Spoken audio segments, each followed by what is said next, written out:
Wow.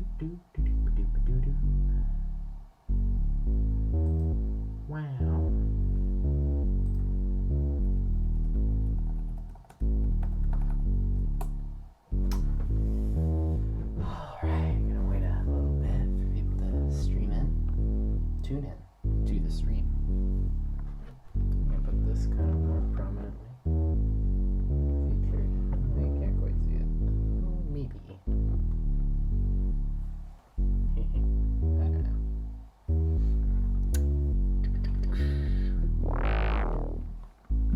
Fun wave folding action there. A little bit of bass stuff. Maybe I'll do a little intro.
Checking my levels here. I'm going to turn myself up just a bit. That's good.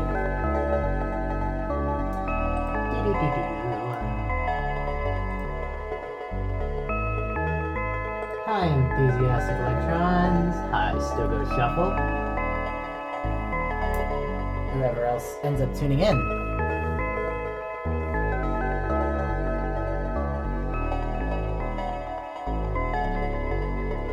So, it's going to be a pretty chill stream. The idea here is an explanation of the new live system that you see before you. Hopefully, how it works so it can be better understood by all. I might try an overhead light real quick. I don't like that. Okay. How it works, how I play it, how it's performed, and what's going on with it. So, I guess I'll just get into it. We'll start with, I can do this module by module, or I can do this voice by voice. I think just because there's a lot of kind of entanglement between modules, voice by voice is going to be a lot easier.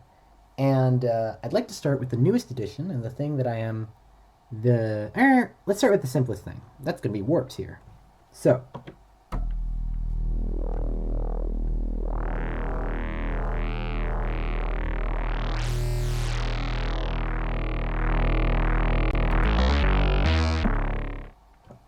warps is the baseline. So, we're doing warps. It's stupid simple what it's doing, but we've got a pitch control, this pink cable here, that's also going into a 2HP OSC, and warps is on its internal oscillator with a sine wave, and it's in its parasites wavefold mode. Now the parasites wavefold mode is really nice because it gives you a little more control, Firstly, it lets you kind of use the big knob. One problem with the main Warp's firmware is that you don't really get to modulate between these as much as you'd like because it can get sounding really chaotic. And this is just like the number of folds in your wave folder, so it's like the most fun to turn thing ever. Really aggressive. The main reason I'm using warps like this is because it lets you get these really nice, subtle, deep digital signs, and then, you know, just get that little extra bit of crisp and distortion that sounds so good on a bass line. If you turn down the level of the oscillator, which is also putting out an analog sine, the 2HP osc, you just get a pure sine here. And actually, we're going through the signal path. This goes into 2 channels of the A135-1Q VCA. One of my favorite VCAs here. It's just 4 VCAs. Basically like a bigger mutable Veils 2020. But it's got 2 of these channels. One of them is taking out of the out, and one is taking out of the aux. The aux just produces the raw output of this deep sine, so I'm using it effectively as a sub. So you can barely hear that unless it's up high. And then you put the kind of crispy... So it just gets a really nice big... It's got an envelope up here from the good old Ornament and Crime. I don't have to change it basically ever, so that's why I'm using this ADSR. Little bit of release, little bit of attack, mostly just sustain.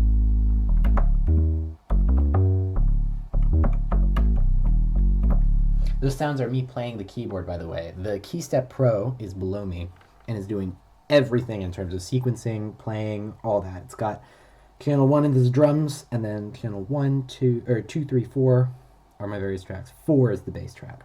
So, and that just gets us this really nice, having the extra oscillator in there is nice. They're a little detuned. And the more you drive it into the wavefold, just thickens it up. It does sound a lot like an acoustic bass enthusiastic. It's fantastic. Do I run into problems tuning it? The tuning is a little precarious, I'll say. It's both of these are just tuned by trim pots. I am clipping so hard. Both of these are tuned just by trim pots, which is super annoying. But luckily, Warps is digital and stays perfectly in tune, and OSC has a fine tune on it. So I don't tend to be around these. I haven't knocked this quite yet. This stack cable is super janky, and I wish I had a buffered multiple, but I don't have a buffered multiple. All of my buffered multiples are 1U. I've got this little guy now I built, but there's a distinct lack of 1U rows here, so no buffered multiple for me. It hasn't been too much of an issue. I think it'll be fine. Again, it's supposed to be a little detuned, and so if this really becomes a problem, I can just turn it down, and I just lose just a little bit of flavor. It's fine. So yeah, VCAs, straight to the output, no effects, just totally clean, which is how I like it to be. So that's our most simple voice. Bass can kind of stand on its own until it gets folded, yeah. This is great for just like interjections. I also have a little bit of an LFO on here that I can control from Ornament and Crime. This is coming from the first of our modulation powerhouses, really the main modulation powerhouse, which is hidden under this lamp and my virtual plant, but it's the lovely Allen Synthesis EuroPie. Totally sleeping on this thing. I didn't realize how fucking great the harmonic LFOs is, but having 6 like multi-mode LFOs in 8HP is just incredible. It's so good. And having this readout is just like you can speed them all up at the same time to intensify things, and they all go really slow and smooth and non-quantized. It's like a PAMS, but more visual and not a PAMS. So, love EuroPie. Thanks, DJ MJR, for sending me this. I'm absolutely fucking using it. Then, let's get into... You can drifting. Nice thing about warps too is when you modulate it, the color of the knob actually changes with the modulation. So you can see it kind of shifting from a blue to a green when it's being modulated. I tend to keep the modulation pretty subtle on the algorithm / big knob, because big changes do a lot. And, you know, you want your stable bass to be stable. Next up, I'm gonna go over I'll go over the drums next, because drums are pretty fun in here and they're novel. So almost everything I'm doing here is novel, actually, because I haven't had rings for very long. I haven't had warps for very long. I haven't had the drums forever. The only familiar thing is Telharmonic and radio music. But so my drums are on the Loner Squid sample I'm borrowing right now. Squid sample is really cool. I really like it. I have normally I have the Norn Shield, but that is on loan at Signal Sounds. If you want to play with my Norn Shield and you live in Glasgow, you can go down to Signal Sounds and mess with it for a little bit. But so I've got a Squid to replace basically Timbre, which is the algorithm I was running on it, the script I was running on it, and Timbre is basically just a built-in, it's like a digitact. It does so much, and I tend to just use it for samples. So Squid does about what I need it to do, with the added benefit of being all in rack, which is kind of cool, kind of blessing and a curse. I'm running on a larger case. I probably should have started with the case. This is a Mono Rocket 90 HP by 60 or by 6U case. I've had it for a very long time. It was my very first modular case. I've had it since 2016. And this is the first time it has ever left my house. Or it's left the house once, but back in San Antonio. Now it has left, and it is all the way over here. I carried it by hand on the plane, and it was a massive pain in the ass because it is so heavy. But it's still a really good travel case. It's got a lid and everything. It's fantastic. Loads of power. This thing is built like a fucking tank. Anyways, because I'm going from 120 HP to 180 HP, I got a little extra rack space to put in some bigger modules. And among that was this little chunk that I'm using for drums. So we've got Squid running. Currently I have two different kits on it. So I've got an 808 and I've got a 909 that I've been swapping between, because kind of my plan for the set is that I'm going to go and start on a house thing and then go to more of like an ambient 808 thing. So, you know, just hearing how the drums sound, we've got...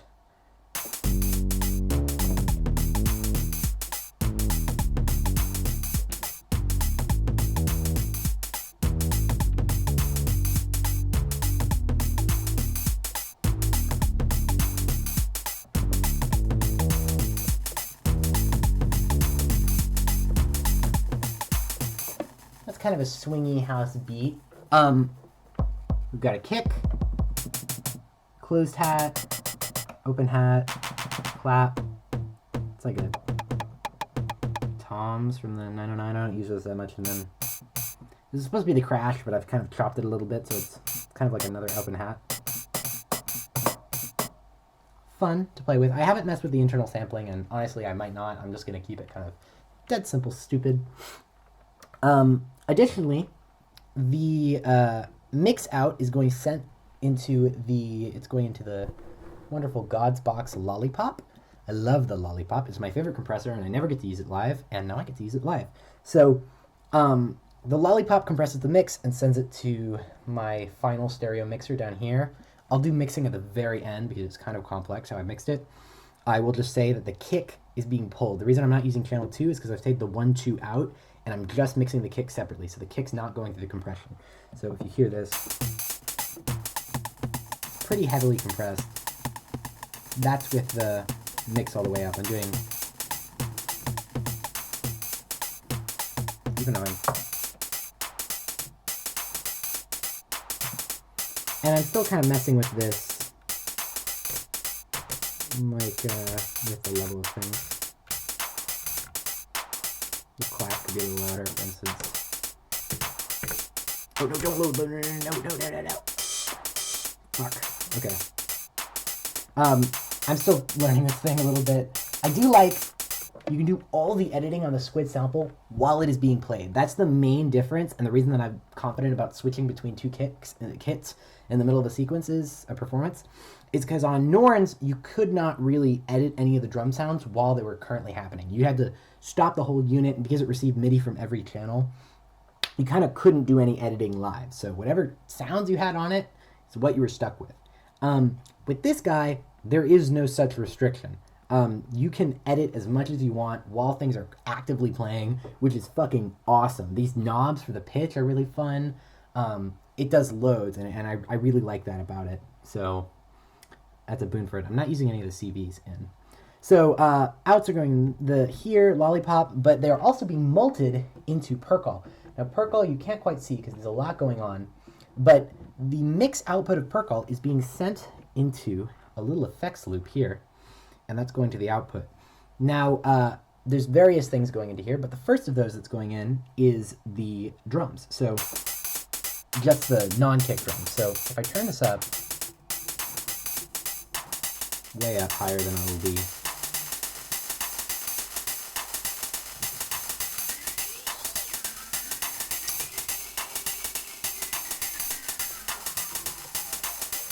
So what's happening is that's throwing all that into a stereo delay, which is then the drive the stereo delay is being sent out, and then it's being sent into the QPass and Smile Pass mode. The Smile Pass is being out here. So those are being mixed in parallel, so I have kind of a dry wet over the phaseriness of it.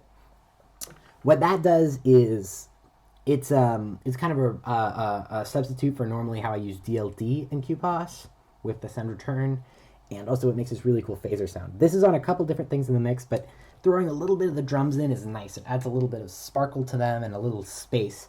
Normally the Norns had a nice high reverb that I would use, but because I don't have the reverb built in on the Norns, and I don't want to give the drums their own dedicated reverb, I'm just kind of mixing them into this other reverb that I already had going, because my other reverbs are all kind of built into the kind of closed loop of rings into beats. That's basically drums. Speaking of rings into beats, let's talk about rings into beats. So, get a little something so I can talk over some music. So rings into beats is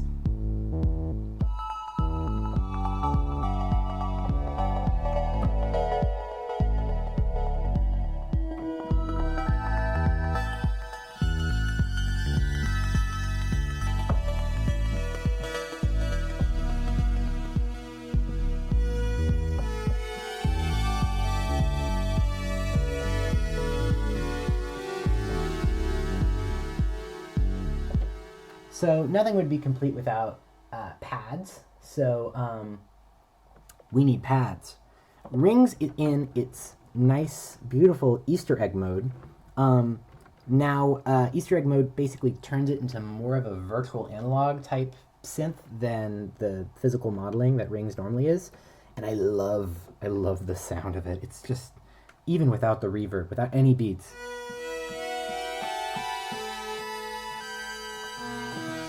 That's totally dry. Like, it's got a chorus built in.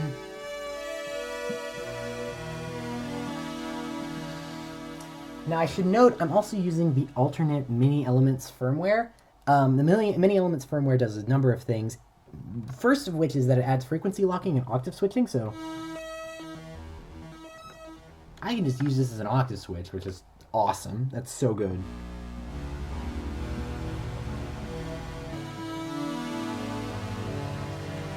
Really easily lets me swap registers.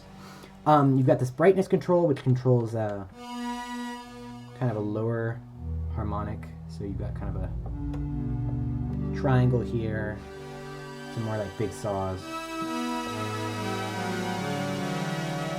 Damping is your envelope, so it can be kind of to where it adds a little bit of attack to it, so you can get kind of. And position controls the effect, so without it, with that chorus, it feeds reverb.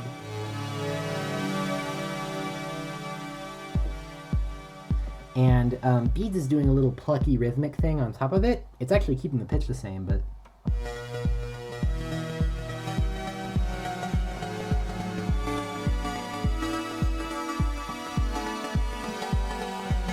That could be up higher.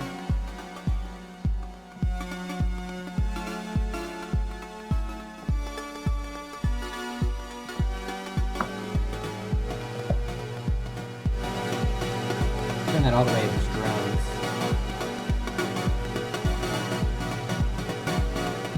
Got a little modulation on the size here.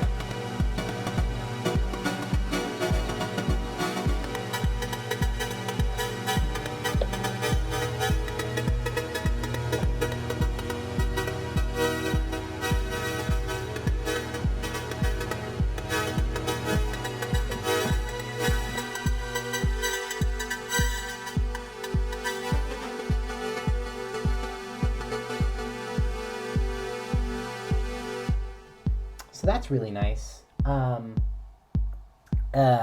We've got, you know, nice pads, which are great. It can be chords as well. You can do kind of chord stabs, so chords.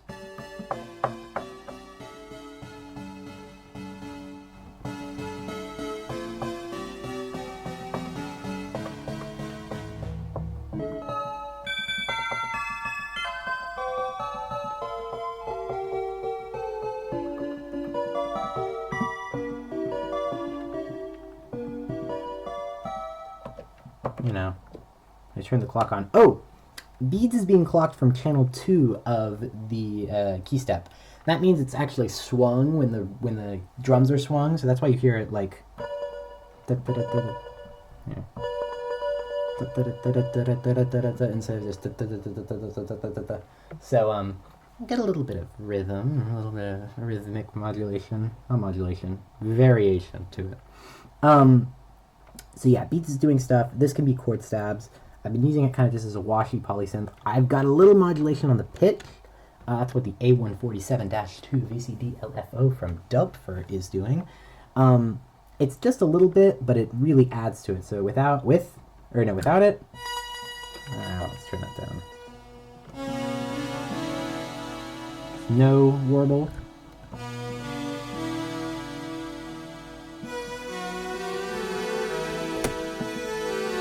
Straight. It's very important. You always have to do the little pitch warble. So that's my kind of padsy sound. All the effects are from Beads.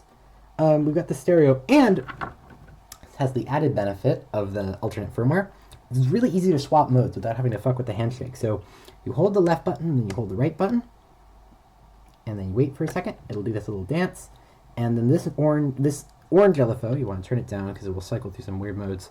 You hit that LED until it's green, and you hit these two again. That'll do a little animation, and then we're back in normal rings mode. Easy peasy. That can very easily be done live, and I very well might do it live because, you know, that's fun. I like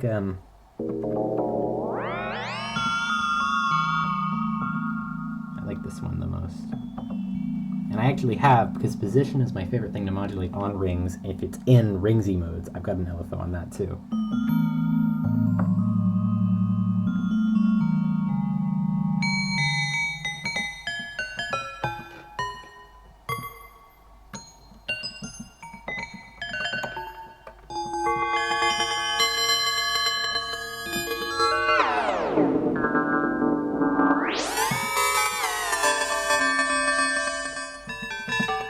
Easy peasy. It's mostly easy. It's not as bad as having to do the knobs, which was really annoying. So go back into this, hold this like this, give it a second, hit this until it's orange, go like this, we're done. Then back to what?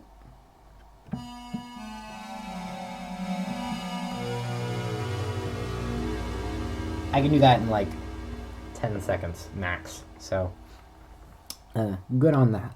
Let me get into more voices. So we've got pads, we've got bass, we have drums. I'll get into the sidechain later, that's in the mixing section. While this is nice, it needs a little lead, so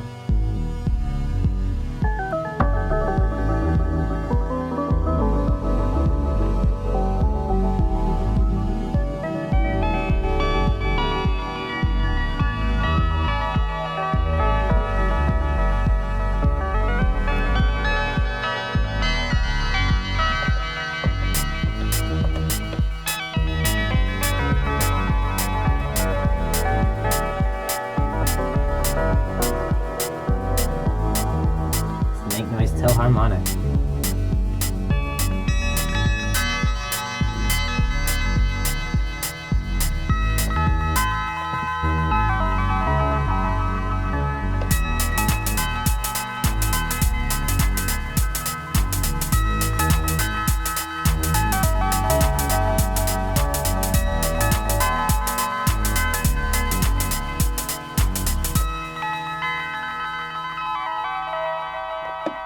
So, how we construct this one is also pretty straightforward. We've got the telharmonic, which is here, and it is just by itself going into one channel of per call as a VCA, and then that gets sent into our delay QPOS network. I should note, QPOS, the phaser sound it's making, also has an LFO modulating the rate. So, more LFOs everywhere to move stuff around. It's twinkly, yeah, it's really good. So I can change the chord interval. I've been moving between major, octave, and kind of the unison. And then you have flex and centroid to get to kind of glacier. This is a decay envelope too, so you can just make it sounds marvelous in the delay. It's super nice and lush. And just, it's not really lush, it's more just kind of...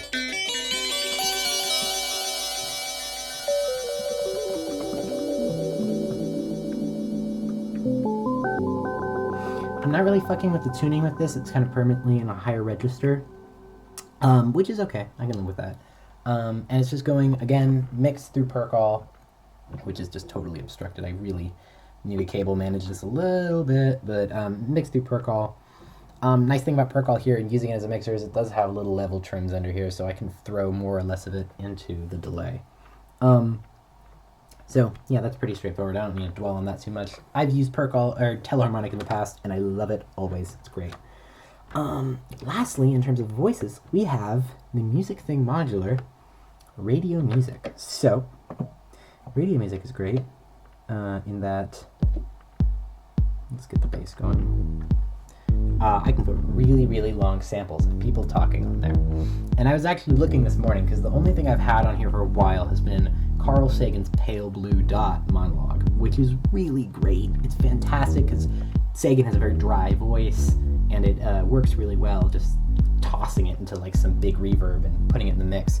But I picked out some other things. So firstly, this is also going through a per call channel, it should be noted. So it can be chopped. It's receiving just the clock. You can barely see it. A tiny little red LED right there is getting the clock. And so it can be made to like chop. So we've got... Now basically the only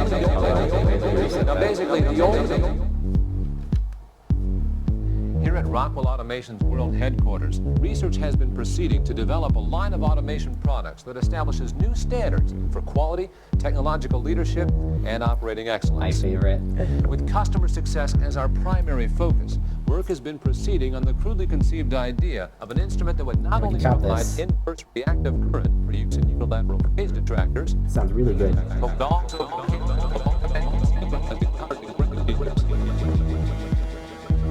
such business runs bearings, Reliance electric motors, Allen Bradley controls, and all monitored by possible software.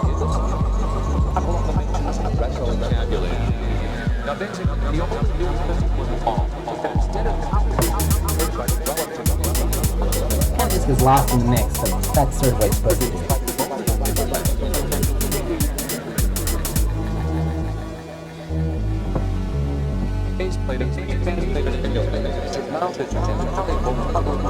We've also got some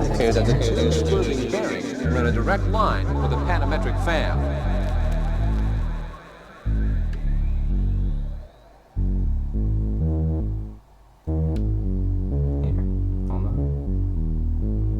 Come on. From this distant vantage point, Oh, that's Carl Sagan.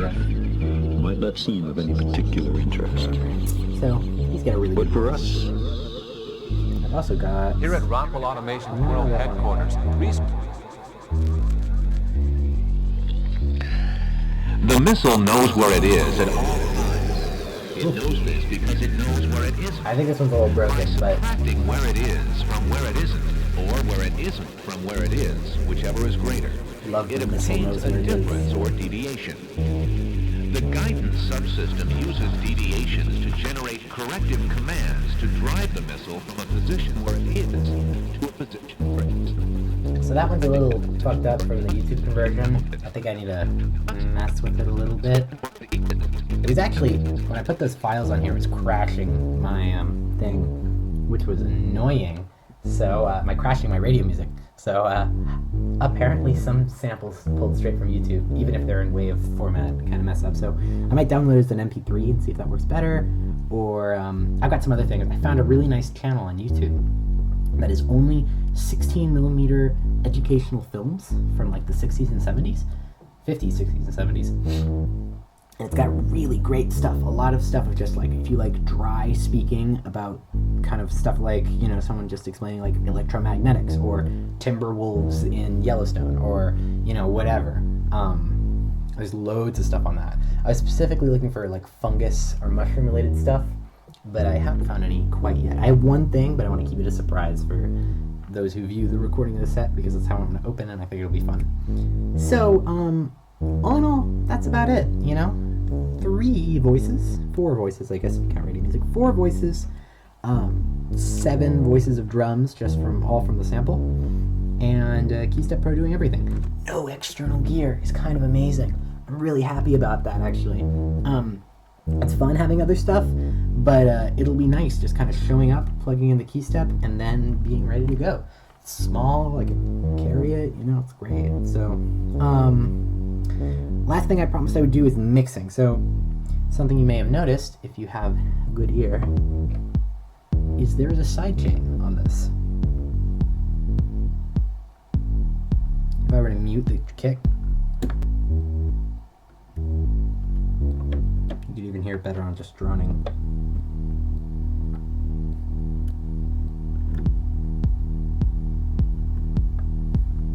Now, it's not that extreme. I got some complaints last night, but or not last night, but the other day, that someone didn't like how much sidechaining I was doing. And while that's bullshit, I love sidechaining. They were kind of right. I tend to overcompress a little bit. I've got a compressor in here, and I'm doing other compression here. But I think dynamics is really important, and I always use a sidechain because I think it's a really good tool. So I'm still clipping a little bit.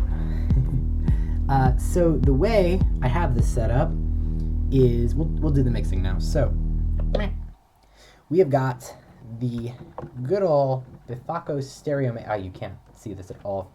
Maybe I can just bring the light in. Oh, how nice. I got a light. So we've got the Bifaco ST Mix stereo mix. I've had this thing for ages. It's really great. We've got the A135-1 QVCA VC mix, and I've got the Music Thing Modular Startup. All 3 of these mixers are kind of essential. I have Inamp in here too. Inamp is not patched because I am not running any external gear. So, I like having that light there. Cool. Okay. The way this works is as follows. We've got 4 different things going into the ST mix. I've got the bass. I've got beads into rings. And I've got both a driver, so I've got a phaser version of the lead, this delay. So I've got one version that's just delay. That'll be this one. And then I've got a phaser version. The phaser version can be a bit extreme, which is why I'm doing the kind of parallel processing thing here, mixing both the dry and the wet together. It's a really good tip if you ever want to use stuff like phasers or even like a filter, just doing an auto wah type thing, is having a dry wet. It's a shame that more filters don't actually have like dry wet mix as to how much of their effect is on there, because it can be really helpful. Just like with DSP effects, I think analog phasers and stuff work well if you do them in parallel processing. So all 4 of those things are going into the stereo mix. Stereo mix is sending them into 2 channels of the QVCA, which is effectively, I'm just sending them into 2 VCAs. Each VCA has a signal trim and then an offset, and then a CV amount. So something else nice about this is that you can see I've only patched the top here. It clones channels downward, so they'll cascade for CV. So if I put something in 1, CV in 1, it will cascade to 2 until it's broken. So in this case, broken by 3. So that's why actually for these bottom two channels are used for the base. So 3 is the envelope for the base, 1 is the envelope for the sidechain. So these work separately from these. Then what this is doing is literally just, it's a sidechain. So I've got an envelope from Percol, which is controlled every time the kick hits. You can see it right there. Boop, boop, boop. Boop, boop, boop, boop, boop, boop, boop, boop, boop. And that is going into Ornament and Crime. I've got a 10 off because I don't actually have any inverters. I don't have maths or U3A or something I would usually use to kind of do a 10U version just of bare CV. So Ornament and Crime luckily has a 10 offset, which is really nice. So you can do offset and attenuation. So what this does is it just takes the signal. You can barely read it there, but it says negative 100%. So I'm putting something into here, putting this volume envelope. It's taking it and it's just flipping it upside down. So it stays high and then it goes, or actually it just goes negative. The offset is controlled here in the mixer. So I can control the amount on either ear actually independently, but you can hear it be really intense there. I can affect how much of it is. Hear almost nothing.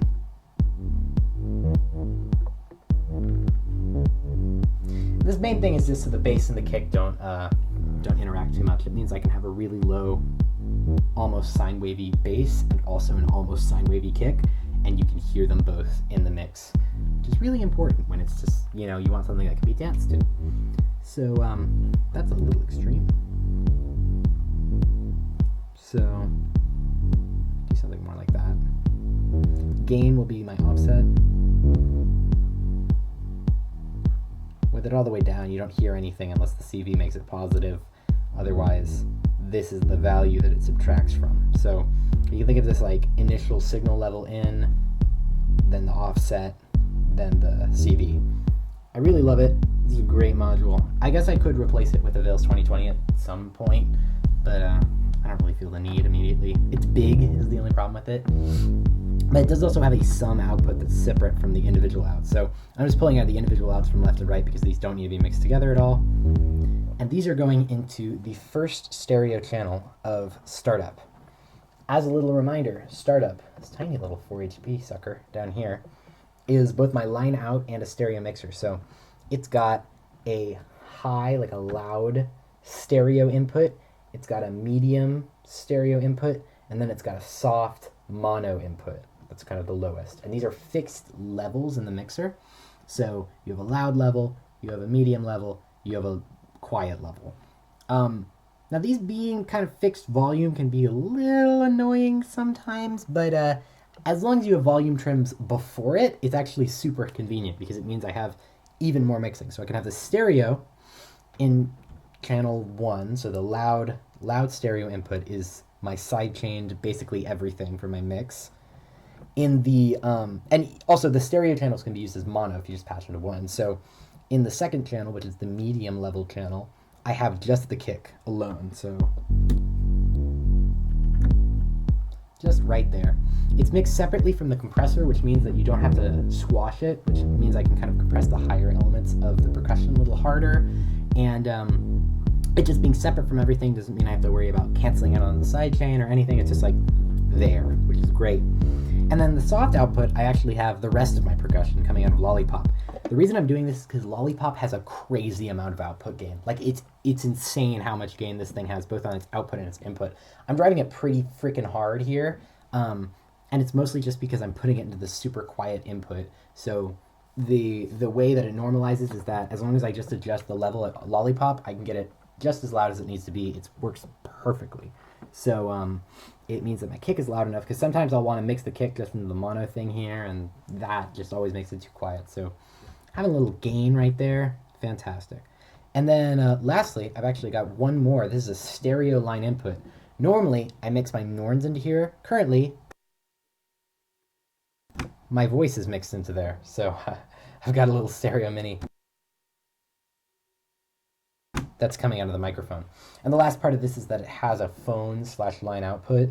Down at the very, very bottom, you can barely see it. It's this cable here, and I've got a nice knob on it, kind of sparkly one. And so that just means I have it as a final output. I was considering using the U-jack in here, so I can actually have proper 1/4-inch outputs, but I'd need to use this for mixing anyways, because I'm using the mixer on it, and the 1/4-inch outputs aren't that important. I'm using a Stereo Mini to dual 1/4-inch output splitter cable. Fantastic cable, by the way. I'm using the Hosa one, like one of the best things ever. It's like 10 feet / 3 meters long too, so it's super duper long. If I've got my thing here, I'm always able to get into DI boxes and stuff. Highly recommend using one of these.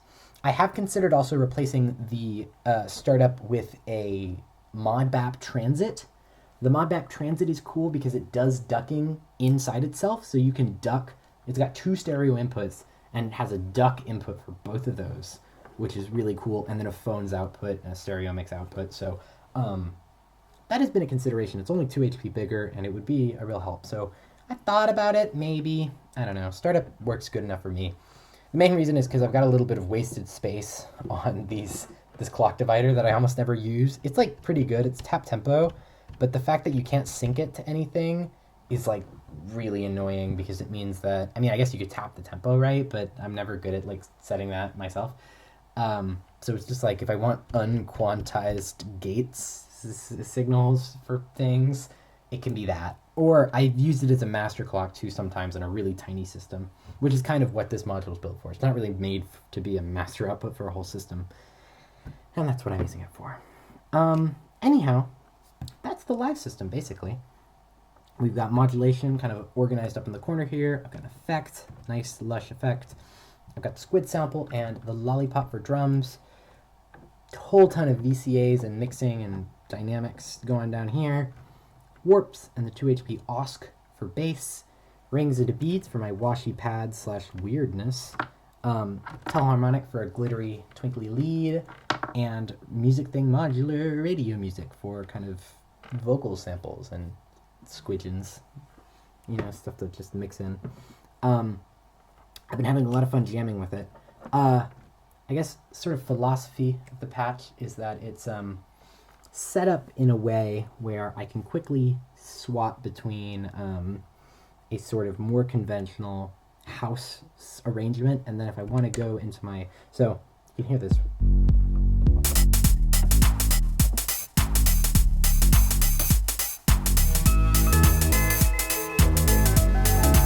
Totally house kind of thing going here. And then if I have a transition or whatever,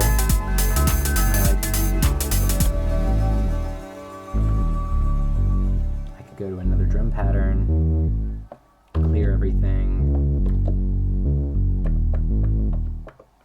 kind of set my clock first.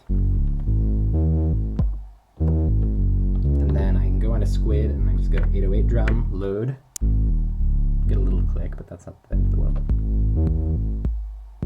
Now that's an 808 drum.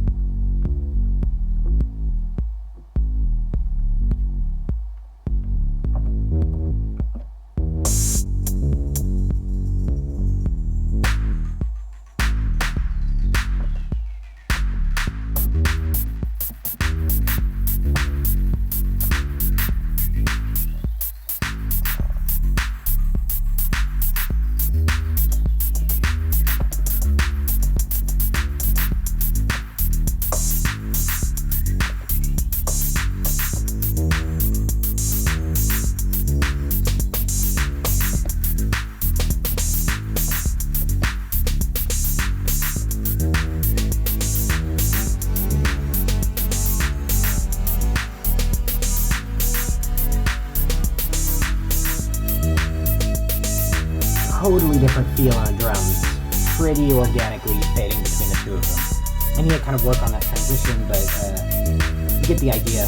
It's basically that I can just have 2 completely different styles, and I can kind of transition between them. So I think it'll make for a fun change up in the middle of the set. You know.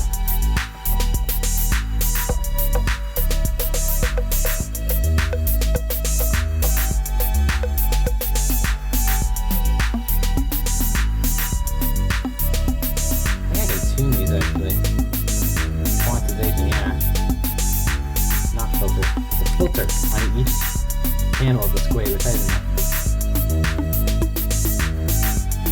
Here, that's an old channel.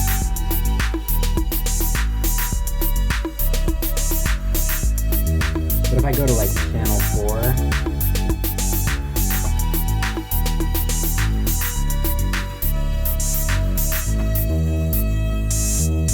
that, and I go to quality here, do a filter, like a high pass.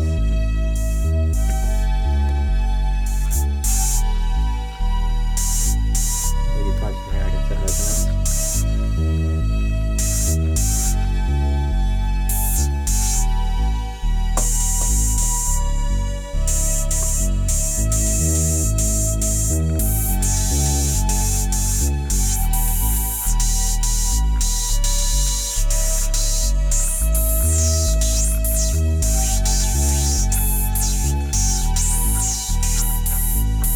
Cool. I couldn't know what's on that. Oh, I've run out of cable. I need a longer wire. Hold on. Yeah, we could do like sine.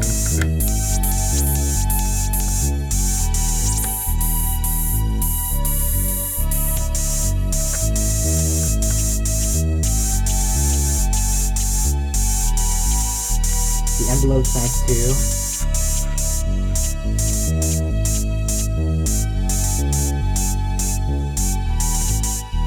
Kind of something fun.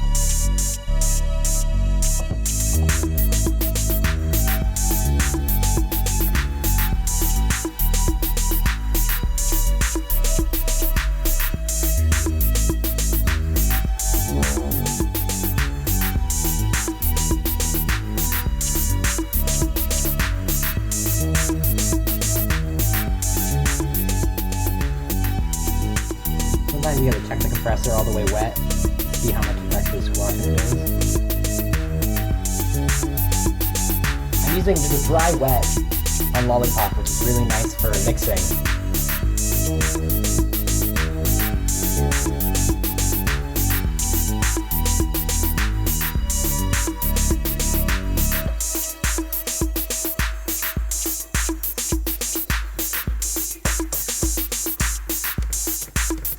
I can turn this filter totally off if I want. Doesn't really need it. Just a fun thing I can do. Add some flexibility. That's something I'm used to in the Norns too. The Norns also has a multi-mode filter per thing that you can assign to various modulations, but it's not quite as easy as just hitting the assign button and plugging some CV into it that you're already working with. So, that's cool. Oh, possible additions. I wanted to talk about this because I was kind of fretting over the fact that I'm only really using one sine wave LFO out of the A147, and while I do like it being stable, it very well could just go to the EuroPi as well and kind of be on EuroPi duty. So I was considering, well, what can I do with 8 HP plus the 4 HP from the in-amp I'm not using? And I've got a couple ideas that I've demonstrated in the 3D printed tester box that B. Bartok made as well. He's got one of these. This is the very first one I made. It still holds up, and I made it over to Glasgow actually in a plane, so in checked baggage no less. So it's got a little Yuzus up here, and a couple things in it. So the things it's got in it, if the camera would like to focus, meh, that looks okay. Is we've got firstly 2 HP sine. This is actually a different edition. This is a consideration I could swap the OSC for. Basically, it would give me another digital sine wave, so instead of being an analog and a digital one together, it would be 2 digital ones. The advantage here is that it will definitely be more stable tuning-wise, so I don't have to worry about it ever drifting at all, because analog drift happens even with temperature-compensated oscillators. It's also got this blend thing, so I could kind of blend in a little more. I'm already using this as sort of, not a sub, but like a higher thing, so this is about up an octave from Warps' oscillator. If you plug it in, you're gonna hear it. That's lower. That's kind of higher. It's up at maybe its 5th, actually. You can hear the tracking isn't perfect. It's actually less detuned down here, and the higher you go up,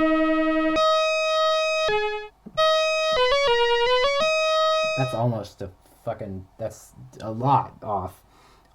Again, it's not that important when it's down here. Adds a little bit of flavor. But it might not be here. This also has a second folder on it, so it would be like a wave folder into a wave folder, which I think is just funny, if nothing else. I haven't swapped it yet, but it's a consideration. The reason I'm holding it like this all weird is because the power cable for it's kind of short. Okay, that's better. It's almost better. Other things we have on here is I've got a Polaris. So this is one of the ideas that I could do. This is 10 HP. This is 8 and 4. So give me, that's 12 total to play with. This is a Polaris. I was thinking if I wanted to make this more of a brassy wavefoldy bass, I could put the Polaris in. It's like a nice multi-mode filter, or even just use a low-pass filter to kind of, get a more conventional low-pass filtered monosynth sound. This is a really cool idea, but the problem is I don't really have any spare envelopes. I'm using every channel of Percol for pretty important things, and the envelope for... While this is 2 envelopes on Ornament and Crime, it's not adjustable, and I would want a bass envelope to be kind of more adjustable. I guess I could use the same envelope for the volume and the filter, and it might sound okay, but I just don't know if it's necessary. I kind of like the way I've got this as sort of an additive bass rather than a subtractive bass. So, idea, maybe, maybe not. I could alternatively, if I don't want to use the 10 HP filter, is I've got the 12 HP Carson filter, which is now named something else. I don't know if I can tell you what it's named now, but hopefully I can soon. But the Carson filter is also very nice. It's super aggressive. It's got a VCA on the front of it, which is cool. So I could free up these channels for something. It's got a high pass too. It's got like this low high pass mix thing.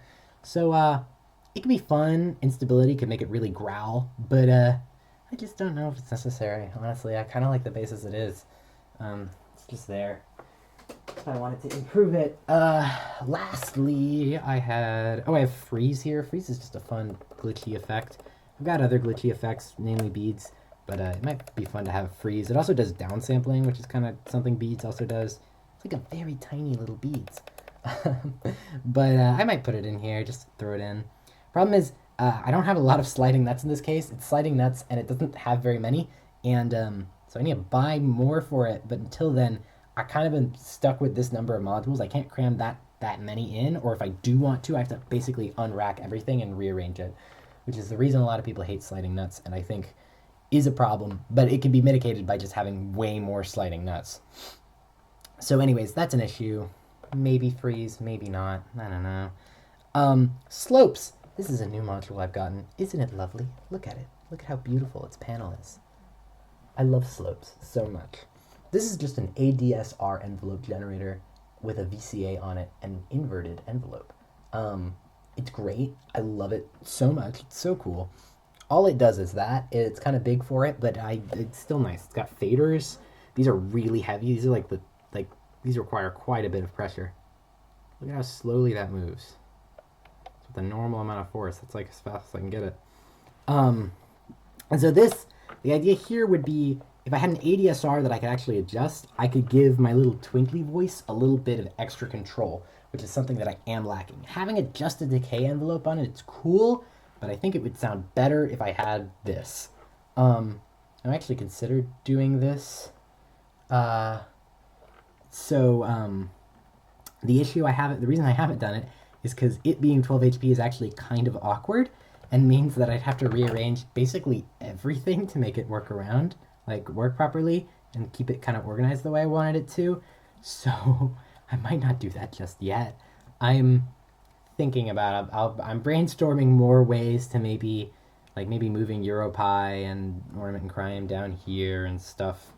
But it would be a big pain in the ass for a kind of minor sort of change.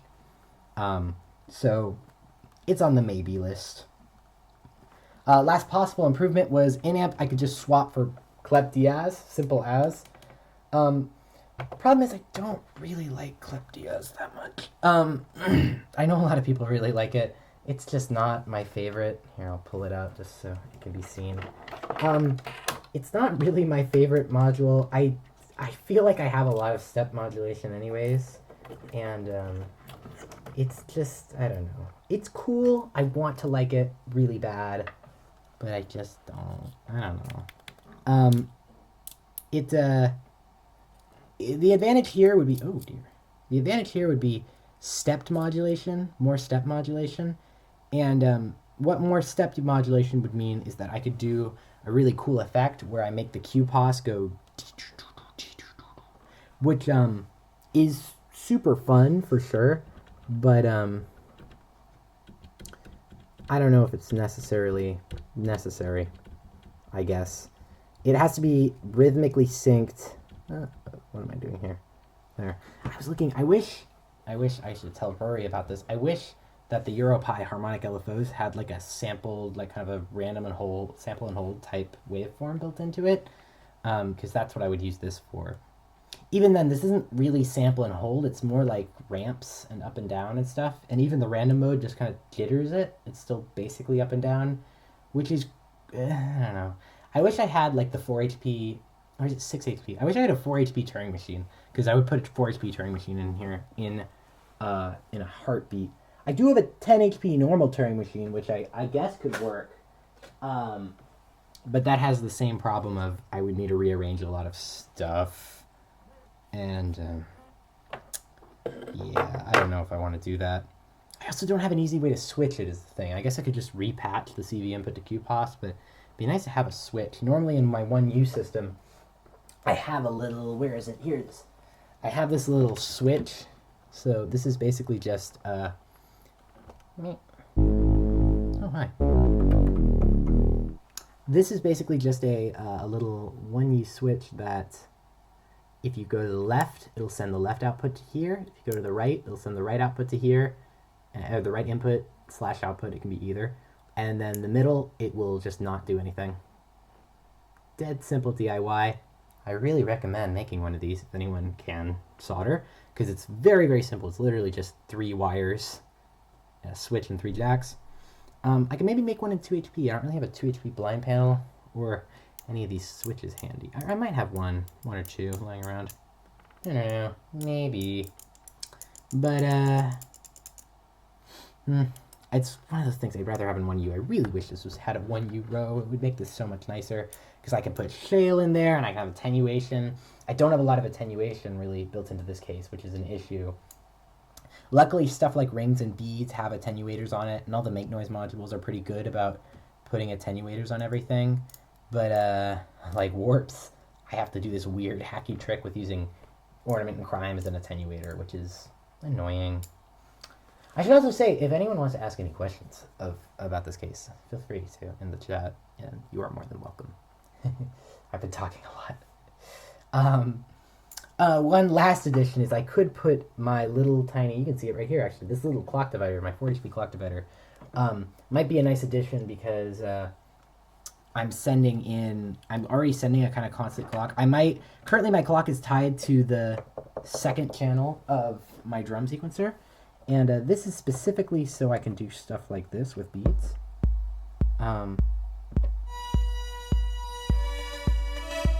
So I've got beads doing like, right, and that's just I can actually, do I dare to risk moving the camera? I think I do. Oh, come on. My ad's on Droidcam. I really should just buy premium Droidcam. But if I dare to move the camera down just a little bit. Oh no, I need something heavier to kind of counterbalance my janky ass tripod. Hold on. Stand by. Oh, here, I've got a guitar pedal. This is a fun guitar pedal. Hopefully it will be fixed someday. Alright, that's better. So you can see we've got all 8. Oh, it's not quite. Hold on. This is going to annoy me. That's good. That's what I wanted it to do. So you can see we've got 16 steps here, but hearing that But if I take out a couple of these,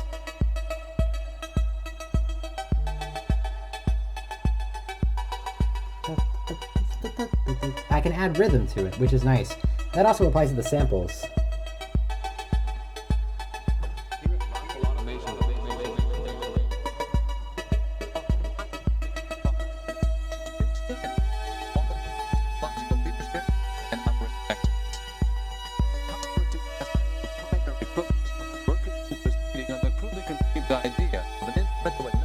Do you get it patched when I take it out to a gig? I do still go shuffle.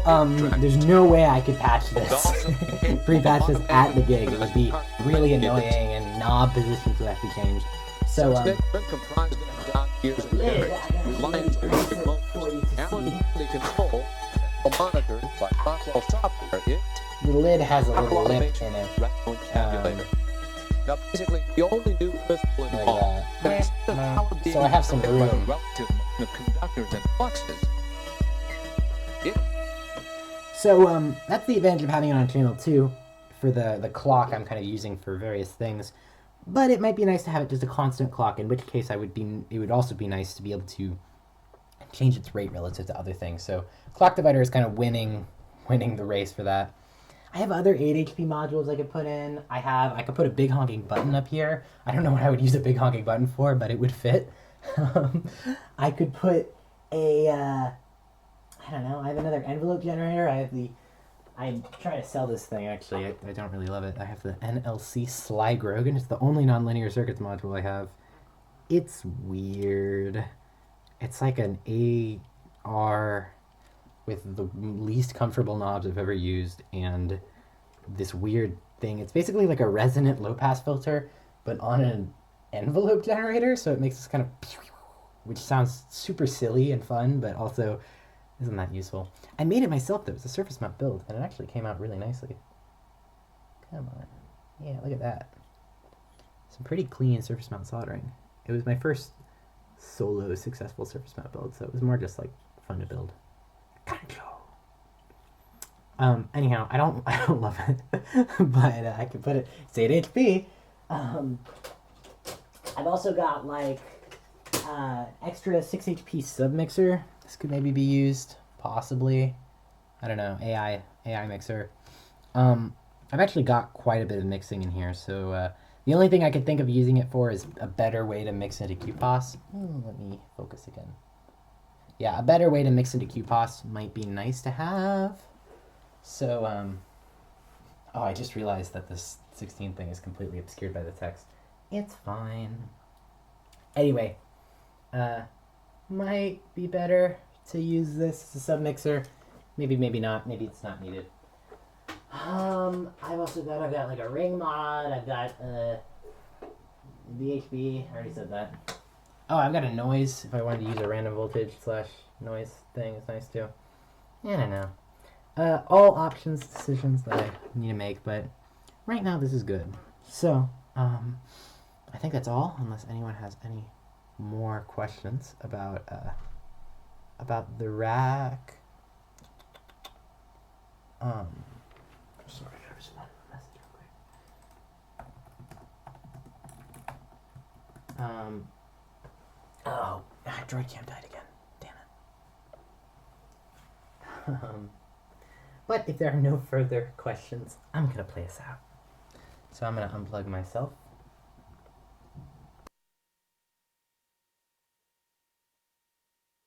Oh, actually, I should probably say before I unplug myself completely, thanks for coming by, listening, hanging out. DJ MJR, Stoko Shuffle, Enthusiastic Electrons, Schmooster. And yeah, hope this was explanuary, educational enough. Alright, let's play this out.